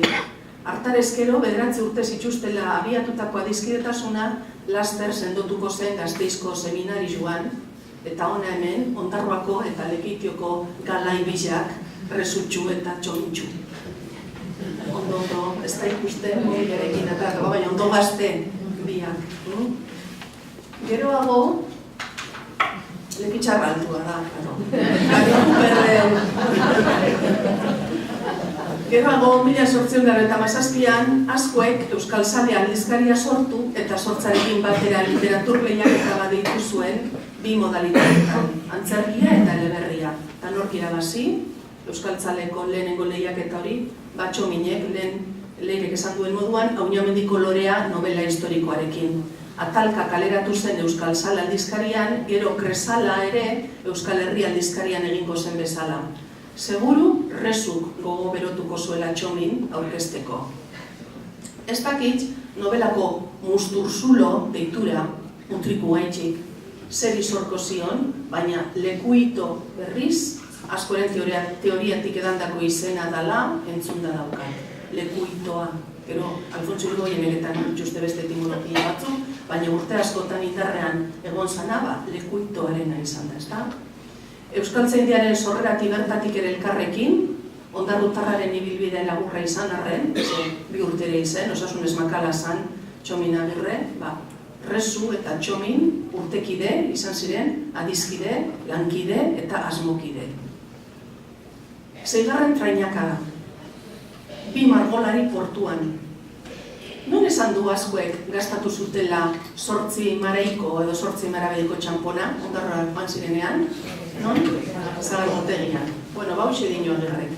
Alderde guztietako zagardantegi eta ardantegiak, danak izaten dira bardin samarrak itxasarrietan bintzat.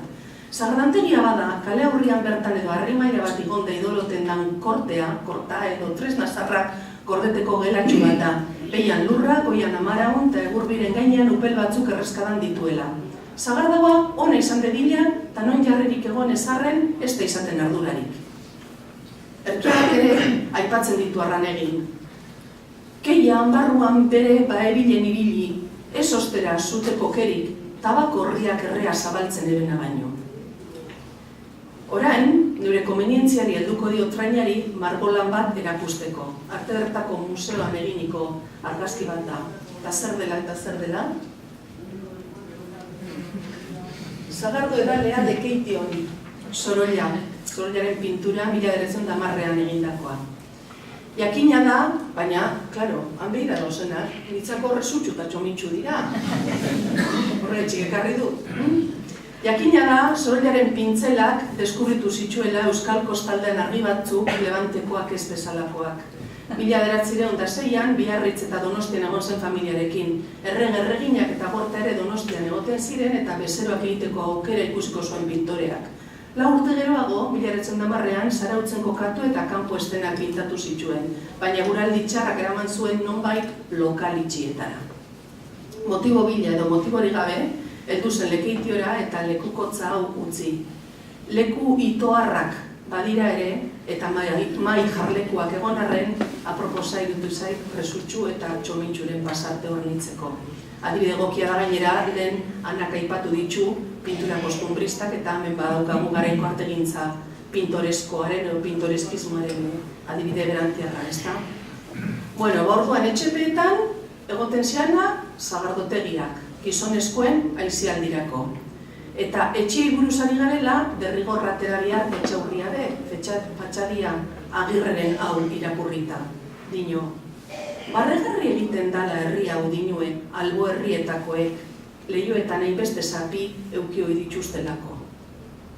Niri harrigarria egin zitzaidan esaldi hau, ezta? Kontxo ba, non zabalduko zuten ba emakumi etxagonaduria? Harrigarria da, batez ere, albo herri honetako argazki hau ikusita, ze hemen ere garaikoa edo pizka lehenagokoa da, bueno, 1897an etaratakoa, baina horrez da, zapiri falta. Ez da, albo herri horretan, nik ez dakit gure albo herriagatik ibiliko ote zen, baina barregiteko motiborik ezan egongo, ez da? Berdin egiten indulako edo antzera. Bueno, por cierto, portuan azkenengo dagoen etxia, bai, horixe zan, askoek erabiltze bana udak igarotzeko lekitxora joaten zabila. Bueno, ba, perspektiba, hau argazki hau da Fernando Colmenaresena 1898an etaratakoa. Perspektiba berdinetik hartuta, lekukotza leiala utzi zuen mende hasieran egondako beste bizitari ospetsu batek. Eta orduan ere, herritarrek ez itxusten oialak biztatik kendu. Ez zuten igual jakingo pintore badabilenikan. Arraunak atzedentzen direnean, gaztelaniaz deitu zion Cuando los remos descansan. Diego Rivera, Frida Kahloren zenarra izango zen, apirritan, 1907an Lekeition pintatutakoa zapita guzti. La creatividad de Diego Rivera discurría arrolladora en 1907, pero sin salirse de los caminos trillados. Ese era su rumbo hasta que descubrió el mar abierto de Lekeitio. A orillas del Cantábrico le esperaba una villa de palacetes con jardines versallescos, poco exagerado, y mujeres que tocaban el piano a la luz de los candelabros, y a pocos metros callejuelas estrechas con olor a sardina y niños de ojos azules que madrugaban para faenar en el puerto. Lo mismo podría charlar con el pintor Ricardo Madrazo que darse una vuelta por la cofradía de pescadores y tomarse un vaso de chacolí en la taberna.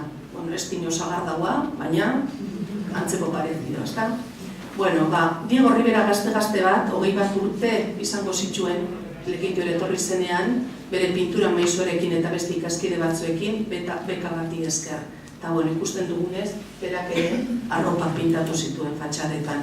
Egia da menderen hasieratik hasi zalogitura Lekeitioko portuan miradoreak egiteko, eta gaur egun miradoreak gehiago daude balkoiak baino, baina kresalidatzetako sasoia barrigarria gertatu zaildiri, ez da, esaldi hori.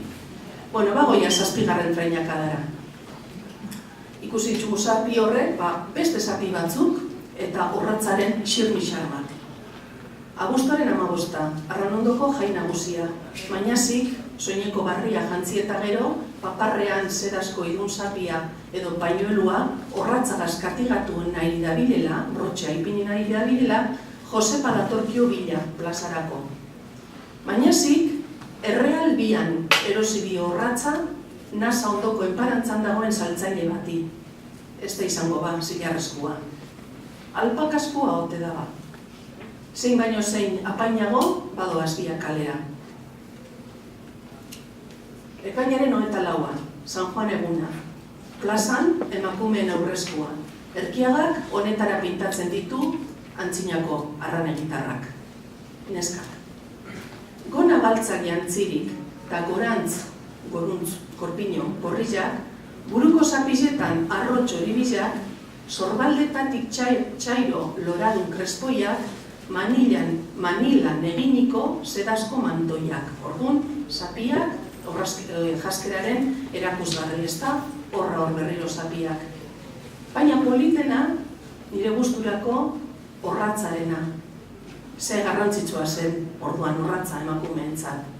Arkiagak jasotzen ditu antzinako kopla batzuk, edo ustez antzinakoak direla, berak esatu duko gora ekarriko dituela antzinako koplak, neska horien edertasuna ikusita. Eta dino, zeure bular arteko krabelina alpakaua, zeuri begira dago herriko eskribaua. Garrantzitsua ba, brotxaren ederra. Agirreren ustez, inor izatekotan, enparantzan batzen da gaizkilien plaga.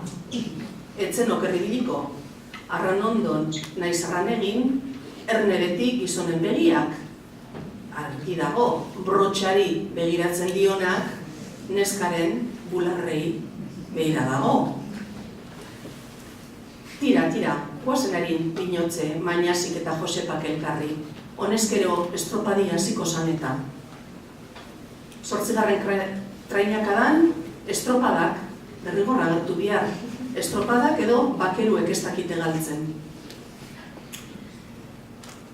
Guku estropadea leku itokoakaz egin genduanean, orain 34 urte, arek erramuari ataraten utzan grakabea etzan bertan berakoa. Orain txebai, monkoloia. Leku ito eta arranondo beti ikamikan. Guese. Teoria baten arabera, aire nagusien dizkarren garaitzi dator aurkaritza, kompetentzi hori. Aire nagusien, gango, astarrak eta oin astarrak batzuk eta. Beste batzuen arabera, balearen arrantzatik dator ezin ikusia edo, aurkaritza hori. Baina zalantzan dibarik, estropada bedinkatuei egotzi behar zaila errua. Guazen geldi-geldika. Badakigu zer diren traineruak, esan dugu bat, trainak erabiltzen zituzten ontzizak, eta zelan deskribatzen dituen Agirrek. Dino, nasa ondoan azkenez, zirauna legezko txalopa edo traineruak, meak eurak, lirain, leun da guztiz polito eginak, azpitik baltzez, dakarel ondoan edo gainertzean lerro urdin zuri edo gorrezapaindurik, antxo batarako prestaurik egozan. Garrantzitsua da ba, lirainean leunak izatea, bizkorrak. Traineruek besoen eta izaren indarra behar zuten ahalik eta bizkorren arrantzagunetara aurreratzeko, arrainak harrapatu eta portura bueltatzeko. Eta horrexegaiti sortzen ziren ispiluak eta ronkak traineruen artean nor lehenago heldu arraina hartu eta bueltatzeko, eta horixe omen da estropaden jatorria. Agirreren pasarte horretan kenketa inezkero, hau da, 30 urte atzera joan ez gero, uste dugu Agirre da bilela 1875ko estropadari buruz. Mitikoa izango zen, bolo-bolo ibiliko zen urtietan, ze Agirre eta asko jaiotako urrengo urtean egin zan estropada hori. Estropada hori antolatu zen Portugaleten, Bergarako itunaren 25. urte urrena ospatzeko. Sari oparoak jarri ziren, erreginak ere etorri ziren ospakizunetara. Dicen que viene reina, visitan Bilbora, la príncipe chiquito con ella venirá. Estropadetara etorri zane, Isabel Bigarrena. Ondarrutarrek irabazi zuten bandera, único premio de honor. Vale, ados. Baina zer jaso zen biharamunean, honetara kontatzen dio Ondarroako kofradiaren kexa gutunak Bizkaiko aldun nagusiari. La tardeada del primero del mes actual, después de colocar al tope la bandera de honor, salió de Sevilla de Portugalete la referida embarcación. En esta posición vinieron caminando en el estado más silencioso y pacífico, pero al llegar al parejo de la villa de Lekeitio se encontraron con 5 lanchas, 4 de ellas de altura y otra la misma trañera que de ella asistió a la regata indicada, tripuladas con marineros y algunos particulares de la dicha aldea de Lekeitio, entre los que parece que se anunció uno con su bastón de autoridad. Bueno, soriontzera joango zean igual itxarra. Haciendo cargos a la trañera de San Juan, Ondarrutarrenei, por la autorización con la que traía la bandera indicada, prorrumpieron los lekeitianos en improperios y amenazas más soeces contra los tripulantes de la trañera San Juan, llamándoles ladrones y diciéndoles que traían la bandera robada y que les iban a tirar a pique.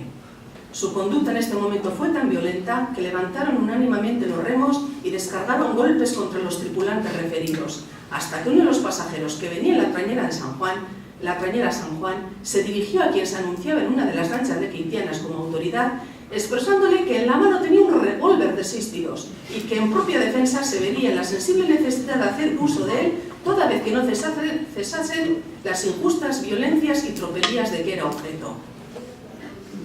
Alaxe lortu zuten bidean aurrera jarraitu eta Ondarrura heltzia. Baina auzia esan bertan bera geratuko, Lekitxoko alkateordeak beste gutun batean eman zion diputazioari euren bertsioa. Diño. Preciso se hace pues que yo ponga en conocimiento de vuestra señoría los hechos claros tal y como pasaron, sin que me deje llevar de la pasión hacia este pueblo, porque ante todo no puedo desconocer que el tanto de culpa o el todo de ella la tuvieran los marineros de esta población, si bien es justificable hasta cierto punto atendiendo al carácter, ojo, a la índole y tosca educación de la marinería de todas partes, que arrastrados por impresiones del momento, desconocen la razón y la prudencia, lanzándose ciegamente a reparar agravios que suponen inferioridad a su dignidad y honra, como sucedió en el caso presente. Al ver esto, se verificó una reacción de ira y encono que todos, como heridos por un alambre eléctrico, gritaron a la vez: ¡abajo la bandera! No ha debido de ser de ellos, sino nuestra. Nos ha sido robada por los amaños y astucias, como tiene de costumbre esta gente. A quitarles la bandera. Amaños y astucias, como tiene de costumbre esta gente, diño. Izan ere, Santa Catalina parean gertatutakoa esen lehenbizikoa. Aitor Iturbek dioenez, urte batzu lehenago, 1891an desafio egin zuten bi herriek, Lekitxotik Getariaraino.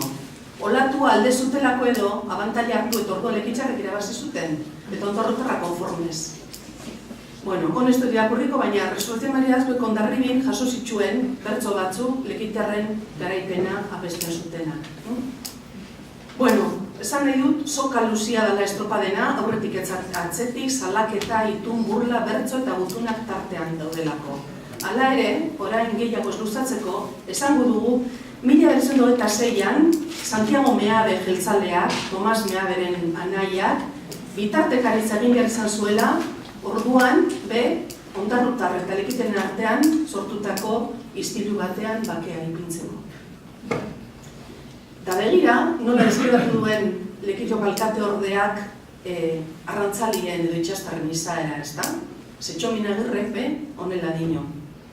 Txalope aurrean salata, bidea eragosten aurrean jarri dala eta ez dala, jaingoikoa daki arrantzaliek euren artean erabilioi daben azarrea, herri artea iskanbila eta deiedar garratzak. Ta noizean behin alkarri arraina hartzen galera sotea, harrika edo agaka norbaiti burua ustia begertatu hori da. Tira ba, arraina edo bandera kentzeko, arrantzalo dolberuek, edo aga, edo pistola hartu, eta segi daudela. Eta 9. eta azken trainaka da, nunc dimitis, eta kitxo.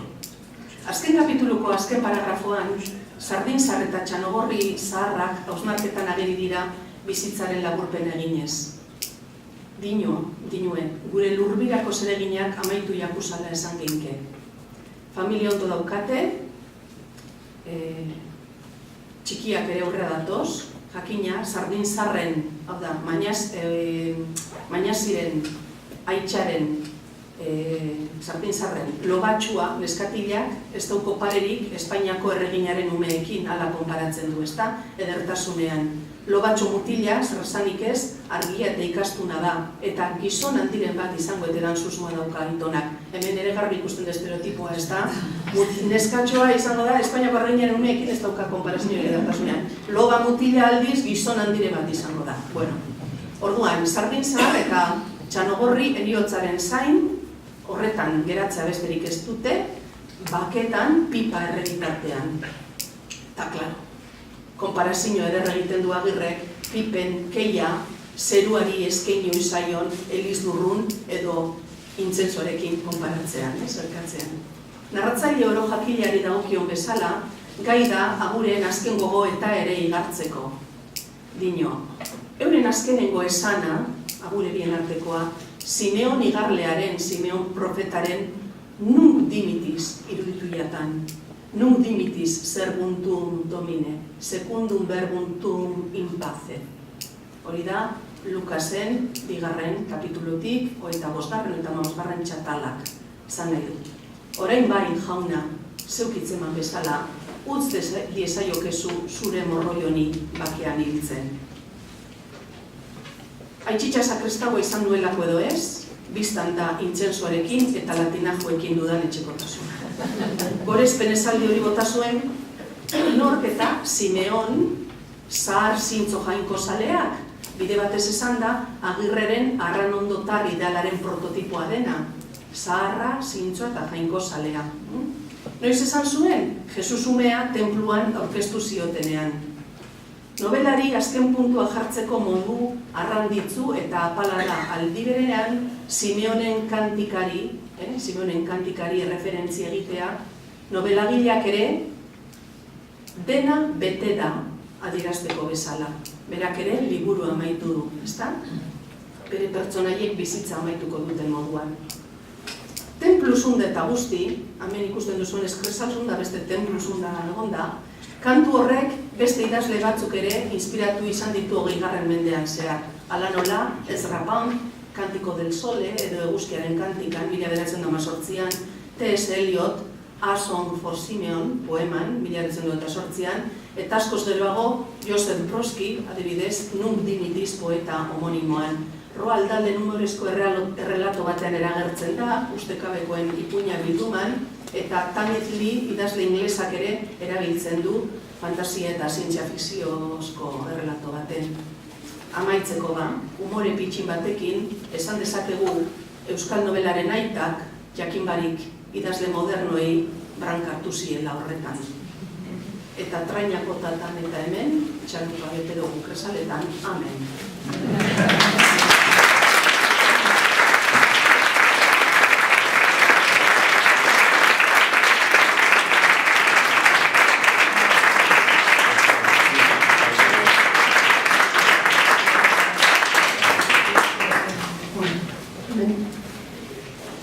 Estropadia,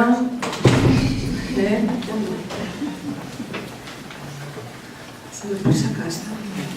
Galderarik edo iluskinik edo zezanik badukazuen? Akatziketan abiako duzue hori hendik kanpo.